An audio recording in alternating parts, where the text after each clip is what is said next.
على أشرف الأنبياء والمرسلين سيد الأولين والآخرين قائد الغر المحجلين أطيب الطيبين وأطهر الطاهرين أكرم الأولين والآخرين حبيبنا محمد وآله وأصحابه إلى يوم الدين. أما بعد، فأعوذ بالله من الشيطان الرجيم. بسم الله الرحمن الرحيم. وإني لغفار لمن تاب وآمن وعمل صالحا ثم اهتدى. صدق الله مولانا العلي العظيم. إن الله وملائكته يصلون على النبي يا أيها الذين آمنوا صلوا عليه وسلموا تسليما. اللهم صل على سيدنا ومولانا محبوبنا محمد وآله وأصحابه أجمعين.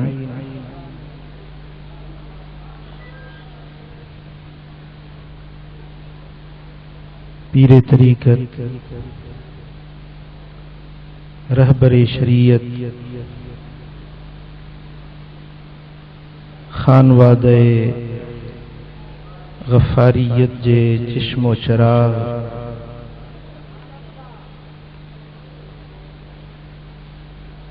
सोने पीर जान जाना जे नूरे नज़र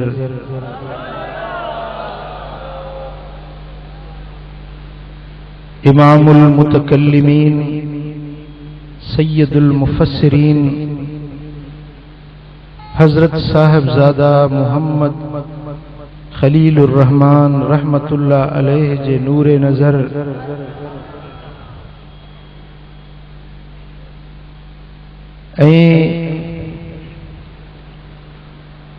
इमामुल वासिलीन कुदवतुल आरिफीन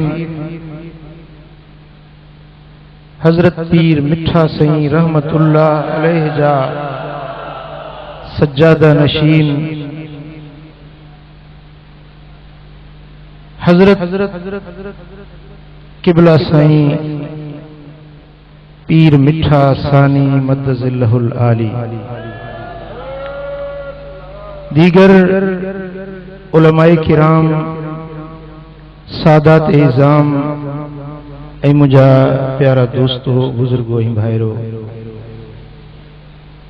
ई फकीर नाचीज निकम्मो ऐ नालायक तवा बरगुज़ीदा सालिहीन जे सामो मुंह खण जे काबिल नाया। ऐं ही वो आस्तानो आ जंहिं आस्थाने ते जंहिंजे टुकरनि ते असां पलजण वारा आहियूं, उन मुबारक आस्थाने ते आऊं बि को खिताब कयां इन ॻाल्हि जे आऊं लाइक़ न आहियां, पर ही किबला साईं जन लाइक़नि भरिया लाइक़ आहिनि, जन मूं निकम्मे खे तवां भलारी जमायत जे सामो बिहारियो अथनि। ऐं अज पंहिंजे जिंदगी जो खुश नसीब दिहाड़ो समझां थो जो तवां भलारनि जी मूंखे ज़ियारत नसीब थी आहे। ऐं हिन सरज़मीन ते मुंहिंजे वालिद गिरामी रहमतुल्लाह अलैह पूरी जिंदगी पंधड़ा कया हुया ऐं हिन दर जे टुकरनि ते पलजण वारा हुया। 19 सालनि ताईं का बि यारी उन्हनि कज़ा न कई हुई। पाण फरमाईंदा हुआ त कॾहिं मिसकीनी हूंदी हुई, किराए जी हिम्मत न हूंदी हुई, पर जेॾी महिल पीर मिठे जो तसव्वुर ईंदो हुयो त अखियुनि मां नेण बंदि न थींदा हुया त मौला मूंखे किरायो ॾे त मां पंहिंजे सोने पीर मिठे जो वञी दीदार कयां। कुर्बान पीर मिठा तुझी सूरत ता सदके वञूं, तुझी गुफ्तार ता सदके वञूं, तुझे किरदार ता सदके वञूं, तुझे मिठन मिठन लफ्ज़न ता कुर्बान वञूं, तुझे दरबार जे ज़र्रे ज़र्रे ता कुर्बान वञूं। जे मोहब्बत जो सबक सेखारे विया, जाहिलन खे आलिम करे विया, नालायकन खे लायक बणाए विया, निदोरन खे सदोरो बणाए विया, जहन्नमियुन खे जन्नती बणाए विया।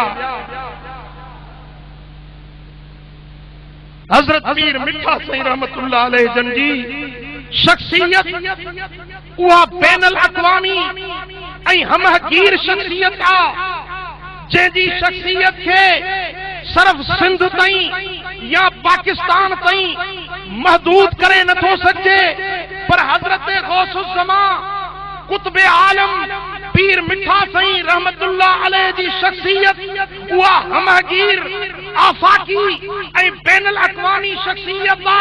पाण शेखुल अरब भी आहिनि, शेखुल अजम भी आहिनि, जन जो फैज़ अॼु अनवाए आलम जे अंदर, अतराफ़ अकनाफ़ आलम जे अंदर, शर्क़ खां वठी ग़र्ब ताईं, शिमाल खां वठी जुनूब ताईं, अॼु दुनिया जे जहिड़े बि मुल्क में वञो, जहिड़े बि खिते में वञो, तव्हांखे गौस गफ़ारी जो फैज़ नज़र ईंदो।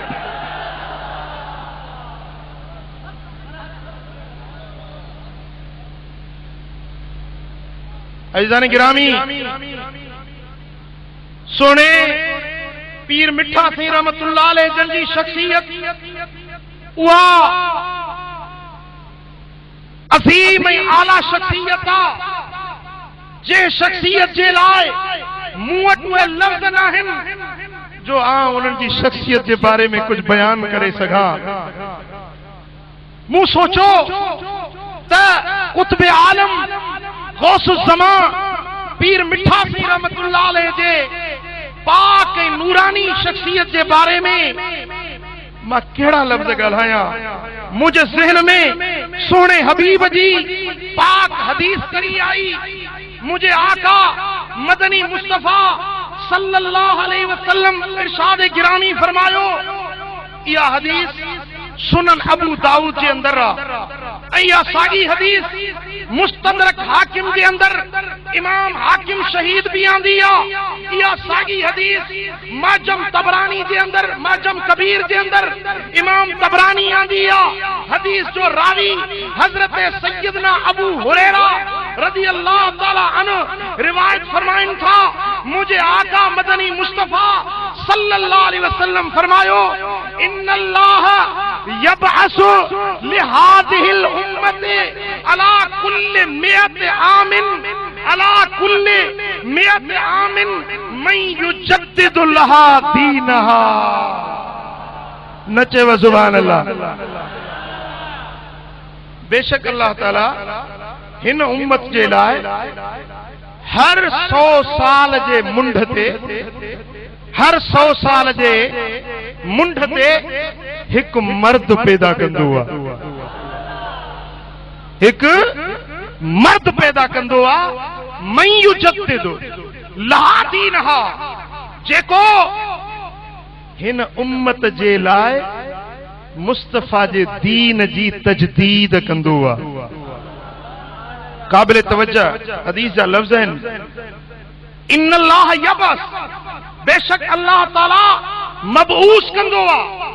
इहा बेसत, इहो मुंतखब करण अल्लाह जे तरफां हूंदो आहे। इन में कंहिं पब्लिसिटी जी ज़रूरत न हूंदी आहे, कंहिं अखबारी प्रोपगंडा जी ज़रूरत न हूंदी आहे।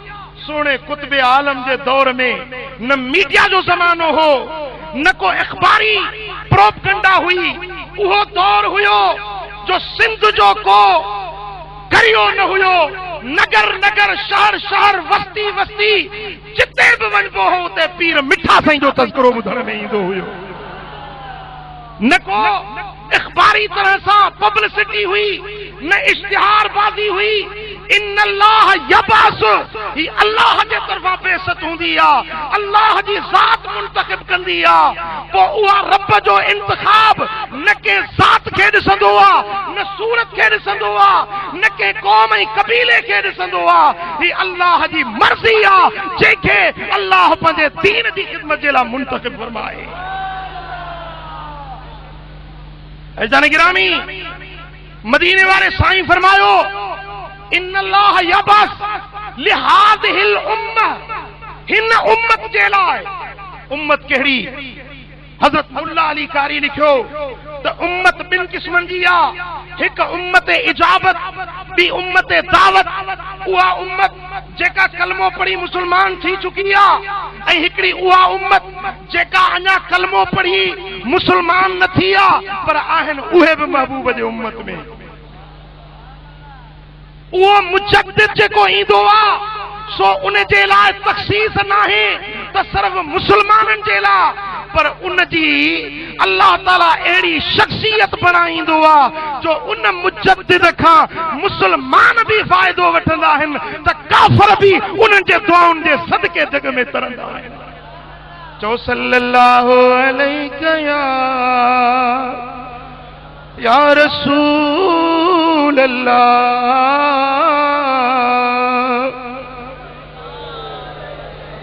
मोहब्बत सां चओ सल्लल्लाहु अलैहि या।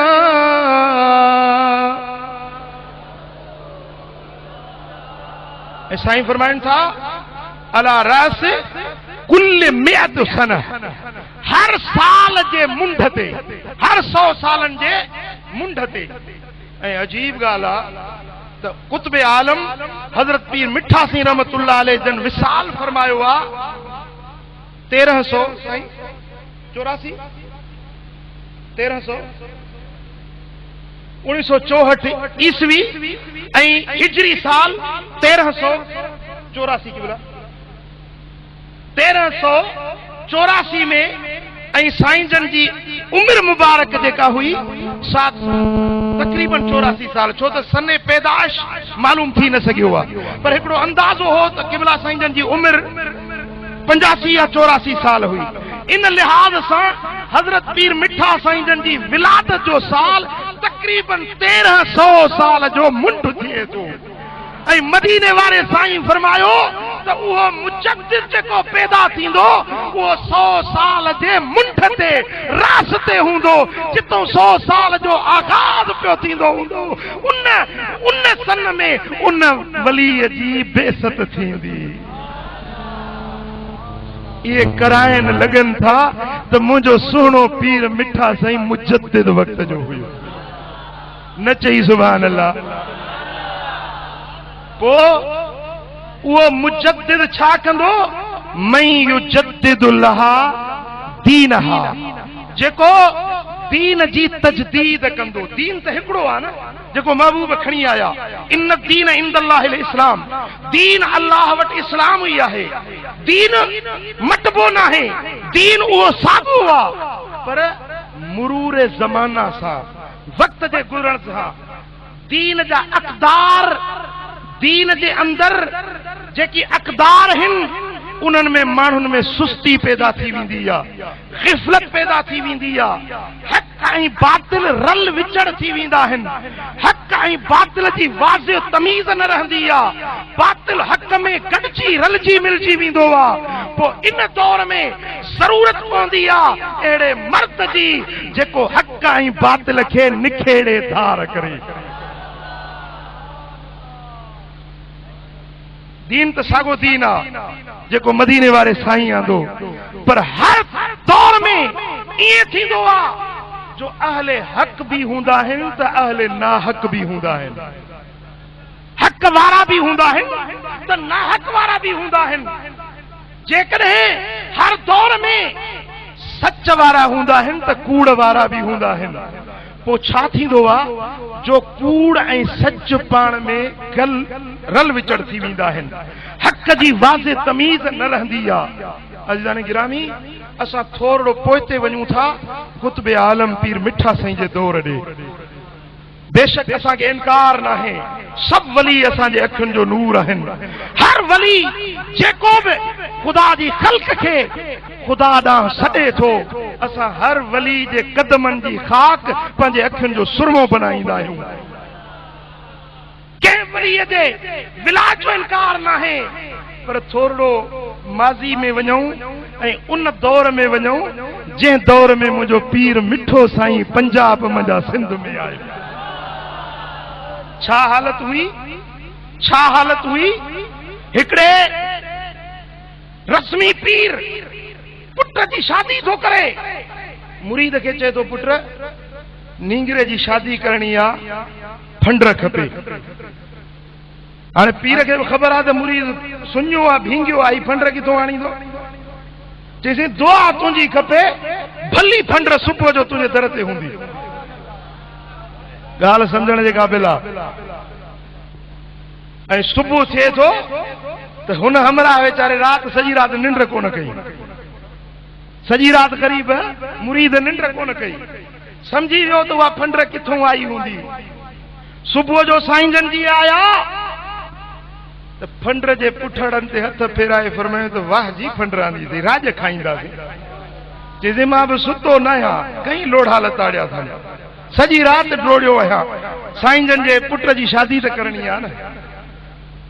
हाणे जेकॾहिं क़ौम जे अॻवान रहबर ऐं मुर्शिद जो हाल इहो हुजे त मुरीदनि जो हाल छा हूंदो।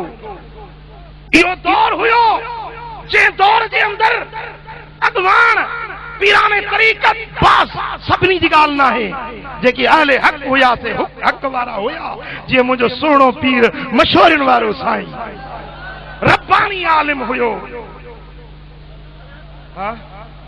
अहिड़ा अल्लाह जा उहे रब्बानी सालिह हक़ जा आलिम ऐं हक़ जा पीर, उन्हनि जो इस्तिस्ना कंदे मां उमूम जी ॻाल्हि थो कयां त इहो दौर हुयो जंहिंमें क़ौम जा अॻवान भी भटकी चुका हुया, हक़ जा रस्ता गुम थी चुका हुया, अकायद जो एतिरो त हक़ ऐं बातिल जो पाण में इल्तिबास थी चुको हुयो जो अहले हक़ पाण लिकाइण में पूरा हुया। ॾाढी नज़र न ईंदी हुई, पटके वारो विरले नज़र ईंदो हुयो, ॾंदण मफ़कूद सुन्नत थी चुकी हुई। मुंहिंजा दोस्तो, हर पासे गुमराही जी बाज़ार गरम हुई, बेहयाई जी बाज़ार गरम हुई, गुमनाहन जी बाज़ार गरम हुई। इन दौर में हिन मर्द कामिल के अल्लाह ताला सिंध में आंदे। मुझे सोने कुतुब आलम पीर मिठा साईं सिंध में जेडी मल पंहिंजा नूरानी कदम रखिया। ऐं मां त हैरत में आया जेडी मल मूं किबला साईं जन जी सवाने लिखी त हीअ शख्सियत मूं हज़ारे बुज़ुर्गनि जूं सवानियूं पढ़ियूं आहिनि, सवानियुनि ते मूं घणो कुझु लिखियो आहे, पर सब वली अखियुनि जो नूर पीर मिठा साईं जी शख्सियत ही मूंखे निराली नज़र थी। हाँ, पंहिंजे वतन खे छॾे ॾियण, पंहिंजा ॻोठ छॾे ॾियण, पंहिंजी बिरादर खे छॾे ॾियण, कॾहिं हिते कॾहिं हुते, गली गली वञण, नगर नगर वञण, उहे जायूं किबला साईं जन फरमाईंदा आहिनि, साईं पीर मिठा सानी मददुल आली फरमाईंदा आहिनि त उहे जायूं जिते ॿुधाईंदा आहिनि फ़कीर त हिते बि साईं जन आया हा। पाण फरमाईंदा आहिनि मूंखे हैरत लॻंदी आहे, उहो दौर हुयो जॾहिं रस्तनि जी सहूलत न हुई, स्वारियुनि जी सहूलत न हुई, पर पीर मिठा साईं उन्हनि जायुनि ते बि वञी दीन जो पैगाम पहुचायो।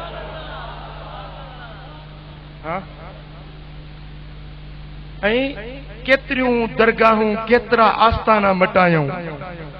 पाण फरमाईंदा हा त जिथां दीन दा कम थी वे उहो अपना वतन बना ॾियो। ए खलीफो, तुसा क्यों हिकड़ी जात ते ॿाहिर रहंदे हो? वतन है आखिरत वाला। भाई दुनिया विच जिथां दीन दा कम थी वे उहो अपना वतन बना ॾियो। सुभान अल्लाह। पंहिंजो वतन कुर्बान कयूं, पंहिंजा अबाणा कख छॾियूं, परदेसी बणजी सिंध में आया ऐं सिंध में केतिरा मरकज़ मटायूं। छाजे लाइ? कंहिं दुनिया जे लाइ न, कंहिं पैसे जे लाइ न, मालो दौलत जे लाइ न, जाहो मनसब जे लाइ न, कुर्सी ऐं इक़्तिदार जे लाइ न, पर ही जेकी कुछ संदन पूरी जिंदगी जो इहातो कजे त पूरी जिंदगी खिदमत दीन जे लाइ वक़ुफ़ करे छॾी हुई। ऐं जेॾी महिल सुबुह जो फजर निमाज़ पढ़ी मुसले ते वेहनि था त उन वुज़ूअ सां बेपारी जी निमाज़ पढ़ाई वञनि। हाँ, सुबुह जो फ़कीर छांव कनि था कपिड़े जी, वरी सिज मथों अची थो वञे त उहो कपिड़ो मथों करे झलनि था, वरी सिज लड़ी थो वञे त कपिड़ो वरी ओलह ॾों झलनि था। अजीब ॻाल्हि आहे, ॻाल्हि सम्झ खां मथे आहे। फ़कीर निकिरनि था, लाड़काणे जो शहर घुमी ख़रीदारियूं करे मोटी अचनि था त साईं जन उन ई मुसले ते उन ई वुज़ू सां उहा ई तकरीर जारी आहे। भई ॻाल्हि सम्झ में अचे थी? असां मुक़रर आहियूं, मुक़ररनि सां गॾु जिंदगी गुज़ारी आहे, पर मुंहिंजा दोस्तो ही त का रूहानी ताक़त आहे, ही त का मलकूती ताक़त आहे। हिते त इंसान जो अकुल कम नथो करे सघे। वाह पीर मिठा तुंहिंजी शख्सियत, जंहिं सभ खां अव्वल अक़ाइद खे दुरुस्त कयो। पीर मिठा साईं जन अमली तरबियत कई, मखलूक जी तरबियत कई, अफराद तैयार कया, माण्हू तैयार कया। अॼु ताईं पीर मिठा साईं जा पुराणा फ़कीर तव्हां उन्हनि सां वेही कचहरी कयो त तव्हांखे वॾा आलिम नज़र ईंदा। अॼु ताईं उहे पुराणा फ़कीर आलिम नज़र ईंदा। मुंहिंजे सुहिणे पीर मिठा साईं जाहिलनि खे आलिम बणाए छॾियो। अहिड़ी शख्सी तरबियत कयूं, अहिड़ा अफराद तैयार कयूं जेकी पूरे मुल्क में फैलजी विया। ऐं फ़कीर अब्दुल कादिर सूमरो मूंखे ॿुधाए पियो, अलाह साईं हुनजे क़ब्र खे रोशन करे, चईसीं उहो दौर असां ॾिठोसीं, को अहिड़ो ॻोठ न हुयो जिते पीर मिठे जो ज़िक्र न हुजे। चए पियो हिकिड़ा माण्हू मुआफ़िक हुया, मुरीद हुया, मुहबत वारा हा, त उहे तारीफ़ कंदे खुटंदा न हा। हिकिड़ा वरी गिलाखोर हुया, दुश्मन हुया, मुखालिफ हुया। ऐं जेतिरी पीर मिठा साईं जन जी मुखालफत थी, इस्लाम जी तारीख़ में कंहिं वलीअ जी एतिरी मुखालफत न थी आहे जहिड़ी पीर मिठा साईं जन जी मुखालफत। पोइ जिते बि वेहबो हो के तारीफ़ पिया कंदा हा त के गिला पिया कंदा हा, पर ज़िक्र हर जाइ ते पीर मिठे जो। हाँ, सुभान अल्लाह। अक़ाइद खे दुरुस्त कयूं, माण्हुनि जे अक़ाइद खे सही कयूं, ऐं अहिड़ा अक़ाइद हक़ अहले सुन्नत वल जमात जा पाण फरमायूं त मां देवबंदी न आहियां, मां बरेलवी न आहियां, मां अहले सुन्नत वल जमात ऐं इमाम अबू हनीफे जो मुक़ल्लिद, इमाम अबू हनीफे जो मुक़ल्लिद आहियां। मुंहिंजो तरीक़ो उहो आहे जेको इमाम रब्बानी मुजद्दिद मुनव्वर अल्फ़े सानी जो तरीक़ो आहे। मुंहिंजी वाट उहा आहे जेका मुंहिंजे पीर फज़ल अली कुरैशी जी वाट आहे। अमाल जो इस्लाह कयूं, बेदीननि खे दीनदार बनायूं, माण्हुनि जी माशी हालत खे दुरुस्त कयूं। माण्हू जेके ॾुतड़ियल हुया, खुदा जो कसम मिस्कीन माण्हू, कंगाल माण्हू, पर पीर मिठे जे दुआउनि सां उहे माण्हू वक़्त जा तवंगर बणिजी विया। हुकुमराने वक़्त भी पीर मिठे जे दुआउनि ते पलंजंदा विया।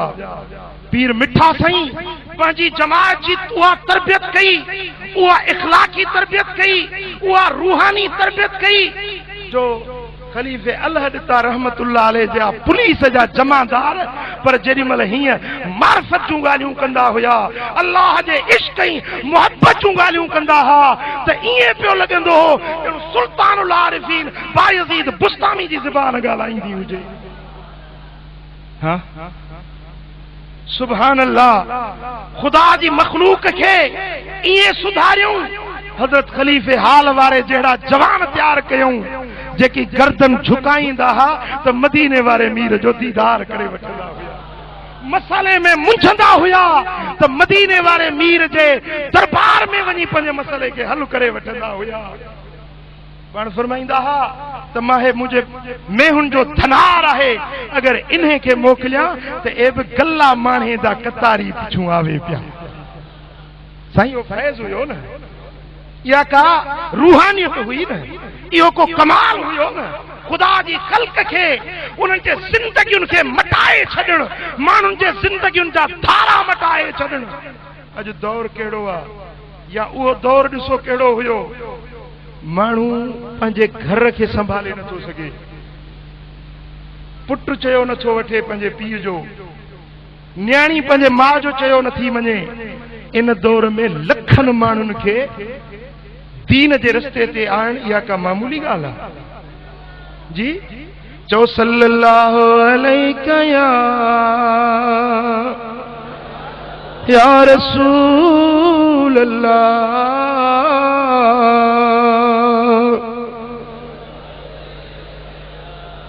सल्लल्लाहु अलैहि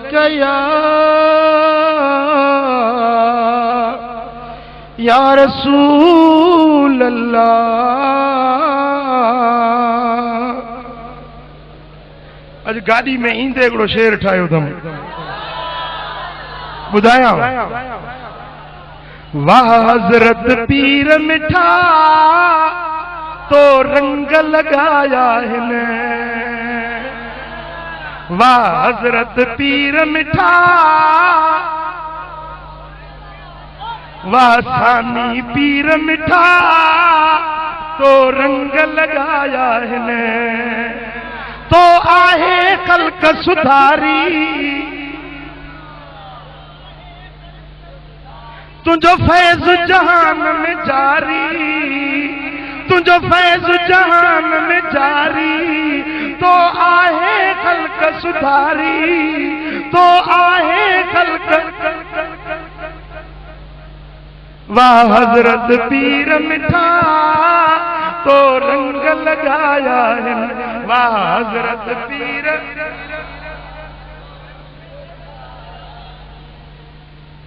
अज उर्स अवां जो आहे अज उर्स अवां जो आहे आया आशिक काथों का है आया आशिक कुर्बों का है या मोहब्बत वारा कठा तो रंग लगाया है वाह हज़रत पीर मिठा वाह हज़रत पीर मिठा तो रंग लगाया है तुझो फैज़ जहान में जारी तुझो फैज़ जहान में जारी तो आहे खल्क सुधारी तो ते रहमत मीह उठा तो रंग लगाया है वाह हज़रत पीर मिठा जेके गाल वणे थी तो भला गड़जी चवे वाह हज़रत पीर मिठा अजो अखड़ियूं आहिनि आलियूं सुभान अल्लाह अजो उन्हनि पुराणनि फ़क़ीरनि खां पुछो जन पंहिंजे अखियुनि सां दिल भर जा दीदार कया हुया जन पीर मिठा साईं जन खे पंहिंजे मुबारक अखियुनि सां जलवा ॾिठा हुया उन्हनि खां पुछी ॾिसो त अॼु बि अखड़ियुनि सजण पंहिंजा सारिया गलन तां घोड़नि जूं बूंदा बस न कर संदी सिक पिरने लोक ॾिठे न लहे अज अखड़ियूं आहिनि आलियूं सभु रोअनि तोखे संभालियूं अज अखड़ियूं आहिनि सभु रोअनि तोखे संभालियूं अज पंहिंजी दीद करा तो रंग लगाया है अज पंहिंजी दीद करा तो रंग लगाया है अज पंहिंजी दीद करा तो रंग लगाया है तुझो फैज़ जहान में जारी अज आई जमायत सारी अज आई जमात सारी, सुना आई जमात सारी, अज पंजी दीद करा तो रंग लगाया है, वाह हजरत पीर मिठा तो रंग लगाया है, वाह हजरत पीर मिठा।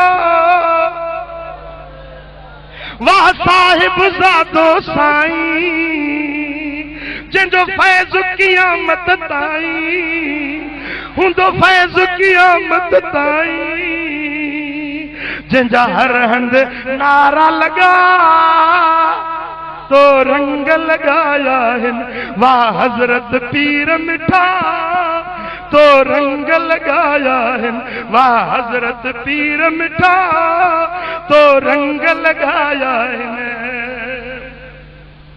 जिंजे फैज़ फज़ुल जा तराना साईं मज़हर जानम जाना, जिंजे फैज़ फज़ुल जा तराना साईं हजरत मज़हर जानम जाना, सब दुश्मन उन जा मुठा तो रंग लगाया है, वाह हजरत पीर मिठा तो रंग लगाया है, वाह हजरत पीर। तो दीन नबी जो जियारियो तो जानी जग के सुधारियो, तो दीन नबी जो जियारियो तो जानी जग के सुधारियो, वाह सानी पीर मिठा, वाह सानी पीर मिठा तो रंग लगाया है, वाह सानी पीर मिठा तो रंग लगाया है। मुझा दोस्तों अजब मुझे सुने पीर मिठे साईं जी, उहा शबीह उहा सूरत उहो फैज़ सानी पीर मिठा साईं जे सूरत में असांजे निगाहुनि जे साम्हूं आ। हेॾे त निहार जमायत जो रंग निहार।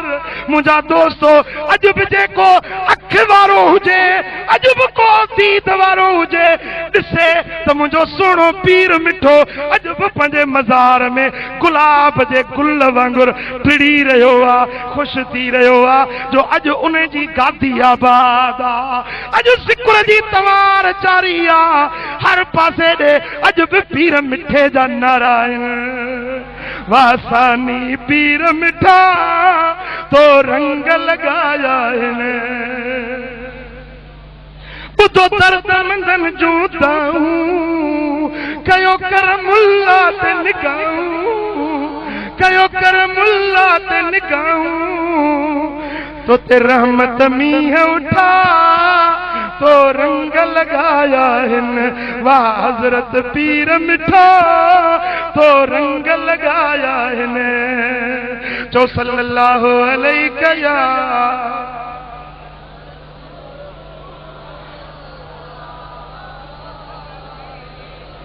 मोहब्बत सां चो सल्लल्लाहु अलैहि या अज़ीज़ान गिरामी। ही फैज़ मोहम्मदिया जेको तजदीद जी सूरत में मुझे सोने पीर मिठे साईं अचे सिंध के रंग लगायो। एक गाल काबिल तवज्जा समझण जे काबिल तो मदीने वाले साईं जी ज़ात फैज़ ऐं बरकत जो मंबो ऐं सरचश्मो मदीने वाले साईं जी ज़ात। पूरी कायनात में जेको फैज़ वंडजी रहियो आहे उन जो सरचश्मो गुंबद खदरा। किथों फैज़ तो अचे, किथों फैज़ तो अचे? कादरी हुजे, नक्शबंदी हुजे, सुरवर्दी हुजे, चिश्ती हुजे, शाज़ली हुजे, कहिड़ो भी सिलसिलो हुजे, पर फैज़ किथों तो अचे? गुंबद खदरा मजो। ऐं महबूबन करीमन वटों जेको फैज़ औलिया के या उम्मत के तक़सीम थी रहियो आहे उन जूं ॿ सूरतूं हूंदियूं आहिनि। घणियूं सूरतूं? हिकिड़ो फैज़ बतरीके नबूवत, ॿियो फैज़ बतरीके विलायत। फैज़ बतरीके नबूवत उन किस्म जे फैज़ में छा थींदो आहे? जंहिंखे फैज़ बतरीके नबूवत मिलंदो आहे उन वलीअ जो तवज्जो मिनल खालिक इलल खल्क हूंदो आहे। अल्लाह वटों फैज़ मिलंदो आहे ऐं मखलूक खे वंडींदो आहे। हर वक्त उन जो तवज्जो खालिक खां खल्क ॾे हूंदो आहे, मखलूक जो इस्लाह कंदा आहिनि। ऐं ॿियो फैज़ जेको बतरीक़े विलायत ईंदो आहे उन जी जिहत इहा हूंदी आहे जो मिनल खल्क इलल खालिक, मखलूक खां किनारा कशी कंदा पंहिंजे खालिक ॾे, पंहिंजे रब जे ज़िक्र में अज़कार में हर वक्त मुतवज्जे रहंदा आहिनि। अल्लाह जे ज़िक्र फ़िक्र में, तौहीद जे तजल्लियात में, अल्लाह तबारक व तआला जल्ल शानु जे जलाल ऐं जमाल जे तजल्युनि में उहे औलिया अहिड़ो त मुस्तग़रक़ रहंदा आहिनि जो उन्हनि जो तवज्जो मिनल खल्क इलल खालिक थी वेंदो आहे। रब जी ज़ात ॾे हर वक्त मुतवज्जे हूंदा आहिनि।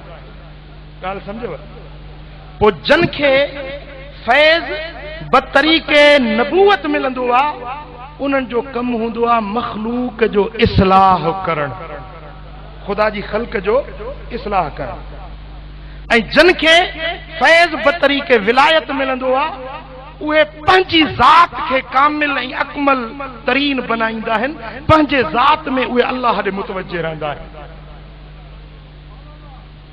अज़ीज़ान किरामी, इहो फैज़ मुहम्मदी सहाबा किराम में भी इन अंदाज में तक़सीम थियो हुयो। सहाबा किराम में सैयदना अबू बकर सिद्दीक के ऐं सैयदना उमर फारूक के फैज़ बतरीक़े नबूवत मिलियो हो। इन जे करे हिननि जो तवज्जो सॼो ख़ुदा जी ख़ल्क ॾे हुयो, इस्लाह अहवाल ॾे हो। जंगूं फतह थियूं, फुतूहात इस्लामी जो दायरो वधियो, तवज्जो मिनल खल्क इलल खालिक हुयो। ऐं हज़रत मौला अली शेरे खुदा असदुल्लाहिल गालिब सैयदना अली बिन अबी तालिब रज़ी अल्लाह तआला अन्हु खे फैज़ बतरीक़े विलायत मिलियो हुयो। ऐं हज़रत सैयदना उस्मान गनी खे ॿिन्ही फैज़न जो हिस्सो मिलियो हो। फैज़ नबूवत भी मिलियो हो, फैज़ विलायत भी मिलियो हो। इन जे करे हज़रत उस्मान खे ज़िन्नूरैन सरबो आहे, ॿिनि नूरनि वारो। नूरे नबूवत जा परतवा भी इन ते पिया, रंग मटाए सुन्नत ऐं शरीयत जे रंग में रंगे छॾी, इन खे मुस्लिम सरबो। ऐं ॿियो दर्जो इन में हूंदो आहे हकीम। हकीम जी माना है हिकमत वारो, शरीयत जा अहकाम उन जी हिकमत रब उन ते राज खोलींदो आहे। मिसाल वुज़ू में हथ टे भेरा धोइजनि था, छाजे करे? उन में हिकमत कहिड़ी आहे? गुरड़ियूं टे भेरा कजनि थियूं, मथे खे हिकिड़ो भेरो मख कजे थी, इन में हिकमत कहिड़ी आहे? राज कहिड़ो आहे? हर शरीयत जे अहकाम जा हिकमतूं ऐं राज उन्हनि ते रब खोलींदो आहे। इहो ॿियो दर्जो हूंदो आहे हकीम जो। उन खां पोइ टियों दर्जो ईंदो आहे, उनखे सरबो आहे मुजद्दिद। छा सरबो आहे? मुजद्दिद, जेको दीन जी तजदीद करे छॾींदो आहे। पर इन मुजद्दिद खां अञा हिकिड़ो ॾाको मथे बि आहे, जंहिंखे सरबो आहे मुफ़हिम। छा सरबो आहे? मुफ़हिम। छो त हिते शरीयत बि हुई त जज़्बो ज़िक्र अज़कार बि हुयो। हिकिड़नि वटि रुगे शरीयत त जज़्बो न हुयो, हिकिड़नि वटि जज़्बो त शरीयत न हुई। पर मुंहिंजे सोने पीर मिठा साईं खे फैज़ नबूवत जो भी हज़्ज़े वाफ़िर मिलियो, त फैज़ विलायत जो भी वॾो हिस्सो मिलियो। जो सोने पीर मिठा साईं जे जमायत में हिक पासे शरीयत जी ताबेदारी, सुन्नत जो इत्तबा, दाढ़ी आ, दंदना पटको आ, नमाज आ, जमायत आ, शरीयत जी ताबेदारी आ। ॿिए पासे वरी अल्लाह जे ज़िक्र जी तवारा, जज़्बन जी धुम धड़ी आ। सुभान अल्लाह। जेॾी महिल हीअं निगाह खणंदा हुया, सुभान अल्लाह, या निगाह बि त का निगाह हुई न। जेॾी महिल पीर मिठा साईं हीअं निगाह खणंदा हुया त हीअं सिफ़ुनि जूं सिफ़ूं जमायत जज़्बे में किरी पवंदी हुई। कहिड़ो घर ॾे जिस्म कीअं खणी वञा, मुंहिंजी दिलि त पीर फुरे वियो आहे। अदा मुंहिंजी दिलि त वापसि वठी वियो, मां कीअं ॻोठ वञा? वठी जो रोए त पूरी जमायत जज़्बनि में चालू थी वञे।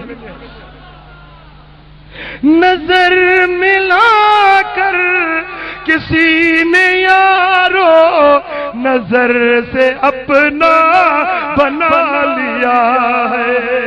न जाने कैसी दिखाई नजरें के पल में अपना बना लिया है।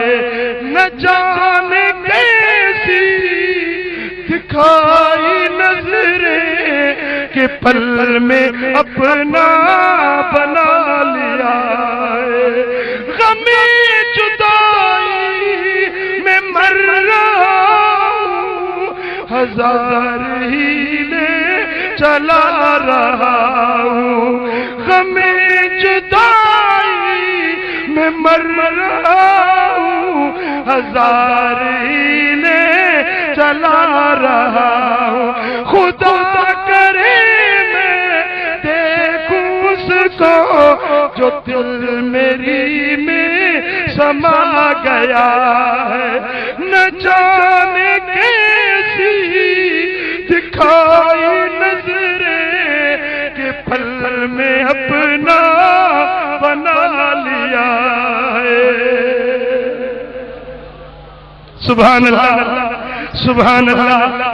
फकीर काछे जो बयान पियो करे चई तमाम दीनपुर शरीफ वञा पियो बाहुड़ो कच्चे जो बाहुड़ो टपी परते विस त कुछ औरतूं दिला भरण जे लाइ आयूं। मुहम्मद मायुनि जा उघाड़ा हुया, पर हिकिड़ी न्याणी हुई जंहिंखे बुरको पातल हुयो। जेरी मला असां बचे फकीर उतों गुज़रियासीं त माई जी दाह निकिरी वई। रड़ करे चई तो वञण वारा काॾे था वञो। चई अम्मा वञूं था सुहिणे पीर मिठा साईं ॾे। माई रिहा करे रोई चवण लगी, अबा मुझे पीर खे मुझा सलाम अचेजो। हिकिड़ो भेरो हितों साईं जन लिखिया हुया, मूं संदन दीद ॾिठी हुई, संदन चेहरे ते नज़र पई हुई। उन ॾींहं खां वठी मुंहिंजी दिलि फुरजी वई हुई। उन ॾींहं खां वठी मुंहिंजी निमाज़ कज़ा न थी आहे, मुंहिंजी तहज्जुद कज़ा न थी आहे। पर्दो कोन छॾियो त मुंहिंजा घर वारा बेदी न आहिनि, छॾनि नथा, वञण नथा ॾियनि। पर अबा मुंहिंजे पीर खे मुंहिंजा सलाम चइजो।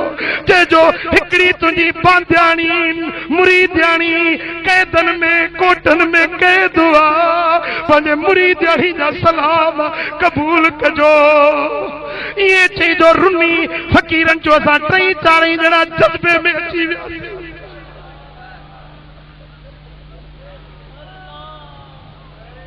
दिल कहता है तोहफे में भेजूं मैं उन्हें आंखें, दर्शन का तो दर्शन हो, नजराने का नजराना, दर्शन का तो दर्शन हो, नजराने का नजराना। आ दिल में तुझे रख लूं ए जलवे जाना, क्यों आंख लगाई थी,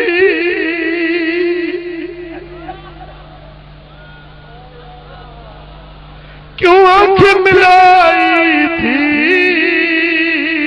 क्यों आग लगाई थी। अब रुख को छुपा बैठे करके मुझे दीवाना, अब रुख को छुपा बैठे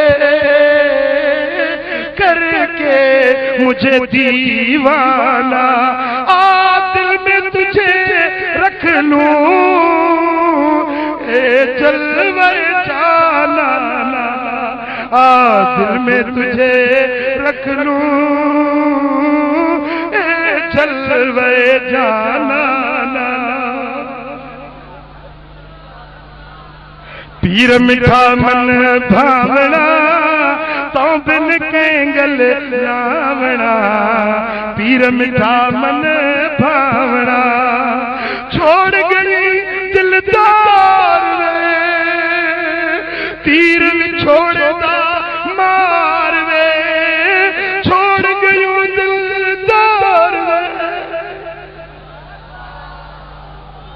छोड़ तीर विछोड़ दा मारवे रो रो थकियां सद मारवे कदा देखा ते सदावना पीर मिठा मन भावना पीर मिठा मन भावना तो बिन गल नावना पीर मिठा मन भावना जो अल्लाह अल्लाह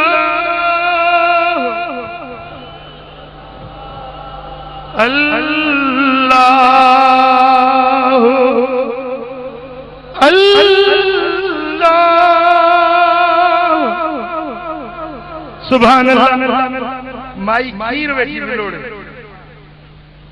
खीर विलोड़ींदड़ खां पाड़े ओड़े वारियूं लस्सी वठण ईंदियूं आहिनि पाड़े वारियूं लस्सी वठण रोज़ ईंदियूं आहिनि। हिकिड़े ॾींहुं पाड़े वारी आई चई अधी बरातियूं तूं ॿ ॾींहं हुईं कोन मां रोज़ आयसि पर तूं कोन हुईं चई अधी असांजे मुर्शिद जी रहमतपुर शरीफ में यारी लॻंदी आहे।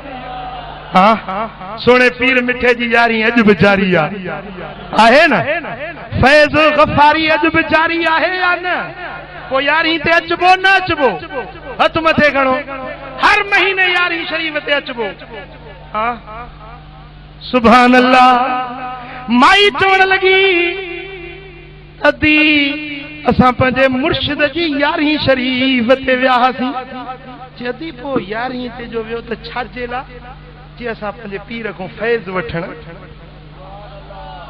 पीर खां फैज़ वठण वियूं चई भला जे फैज़ वठी आई हुई त पोइ कुझु असांखे बि ज़रड़ो ॾींदी हाणे माई खीर वेठी विलोड़े हुनखे ॻाल्हियूं वेठी ॿुधाए जी हाओ अम्मा मुंहिंजे पीर जो फैज़ गंजा खोड़ा छो न ॾींदी साए अम्मा जे तुंहिंजी दिलि सची आहे तो मुझो पीर मिठो मुखा परे न है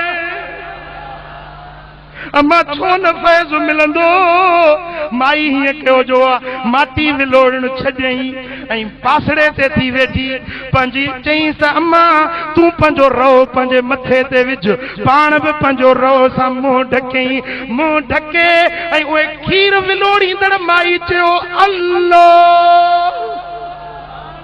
ज़रबहणी चई त पीर मिठा बस पीर मिठा जे चवण सां हुन माई खे जज़्बो चालू थी वियो पूरे घर में फटकंदी वते लेटंदी वते घर जा ओड़े पाड़े वारा गॾु थिया हिन खे छा थी वियो घणी देर ताईं बेहोश पई हुजे जेॾी महिल होश आयुसि अख खोलियईं अम्मा तोखे छा थी वियो चई छा ॿुधायां जेॾी महिल कपिड़ो मुंहिंजे मथे ते विधई पोइ जेॾी महिल अल्लाह जी ज़रबहणी पीर मिठा जो नालो वरितई छा थी ॾिसां त ओचितो मुंहिंजे साम्हूं हिकिड़ी नूरानी शकिल अची वई कुल्ले ते पटको ॿधल हुयो नूरानी चेहरो हुयो उनखे जो ॾिठ में त मां त फ़रेफ़्ता बणजी वियसि पोइ ख़बर न आहे त मूंखे छा थी वियो। सुभान अल्लाह। ये गायबाना मुझे पीर मिठे जो फैज़ सल्लल्लाहु अलैहि या रसूल अल्लाह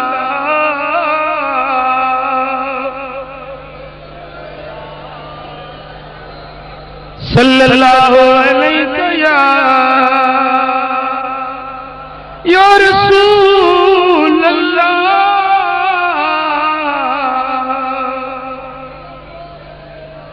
खलीफ़े रोशन अली खां ॻाल्हि ॿुधी कि हज़रत क़िबला साईं मशहूरनि वारी सरकार रब जो किरोड़े रहमतूं हुजनि संदन मज़ार जे मथां के माण्हू पुछियो त साईं ये पंजाब को हिकिड़ो बुज़ुर्ग आयो आहे मर्द त वञनि था पर औरतूं बि वञनि इन जे बारे में तव्हां छा था चओ।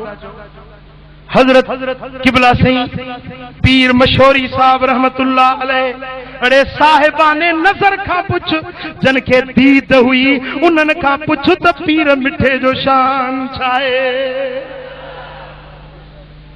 जीअं बा असा महबूब जे दीन जी खिदमत था कयूं बुजुर्ग पिया जेके अल्लाह वारा आहिनि से भी खिदमत दीन जी था कन पर को बेड़ी भरे महबूब जी दरबार ते तो मोकले को बेड़ी भरे तो मोकले को पतेलो भरे तो मोकले को नंढी बेड़ी भरे तो मोकले पर अब्बा पीर मिठे महबूब जी उम्मत जा जहाज भरे मदीने मोकले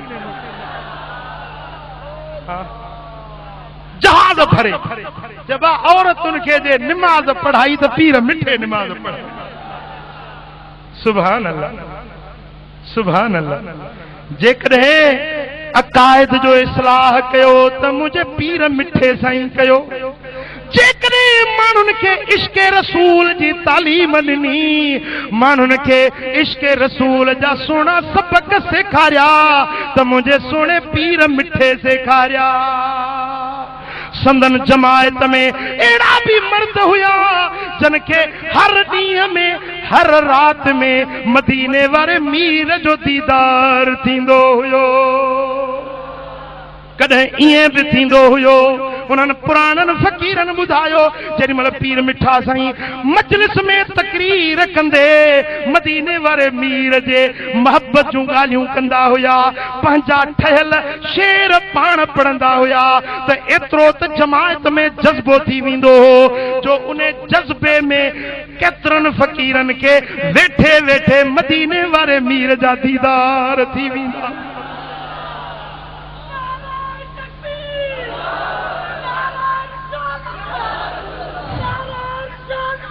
या रसूल अल्लाह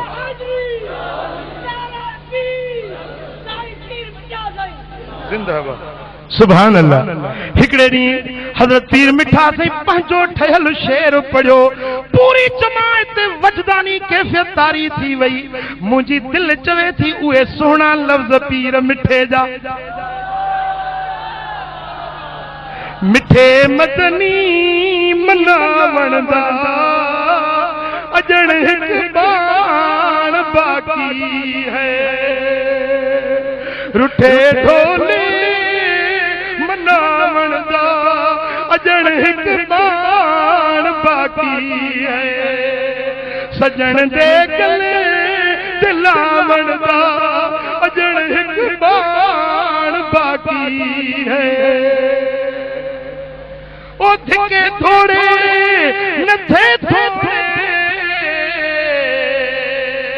ओ निहोनी दर्द थे थोड़े रोंदी दिल दे रिहावण दा अजण हिक बाण बाकी है सजन दे गले दिलावण दा अजण हिक बाण बाकी है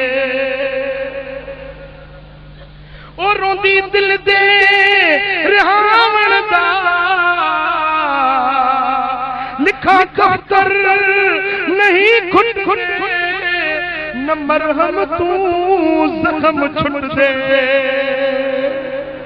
सुभान अल्लाह ख्वाजा जो दीवान पढ़ियो सी हिटाई जो रिसालो भी सजो सजो दर्द सां भरियल आहे मुंहिंजा दोस्तो सचल जो रिसालो भी बेशक सिक जो सामान आहे पर वाह पीर मिठा तुंहिंजे लफ़्ज़नि जो कमाल ओ लिखा दफ्तर खुट नहीं खुट दे न मरहम तू जख्म छुट दे जख्म उलड़े छुटावण दा अजण हिक बाण बाकी है साईं हज़रत ख्वाजा अब्दुल गफ्फार दिल लाई मुसीबत वेड़ कर आई वफा दे आज़मावण दा वफा दे आज़मावण दा अजण हिक बाण बाकी है सजन दे गले दिलावण दा अजण हिक बाण बाकी है सल्लल्लाहु अलैहि या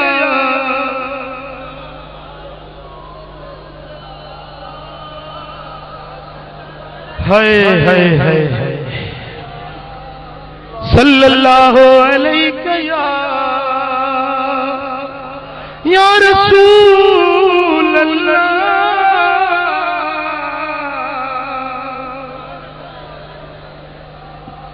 सल्लल्लाहु अलैहि या छा इश्क जो सबक सेखारे विया। अज घणा माण्हू इश्क रसूल जा ठेकेदार बणजी बीठा आहिनि। असां आशिक रसूल आहियूं।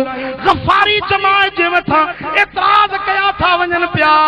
गफ़ारी जमात खे तव्हांजे फतवा जी का बि ज़रूरत कान्हे। तव्हां का सर्टिफिकेट वठण जी गफ़ारियुनि खे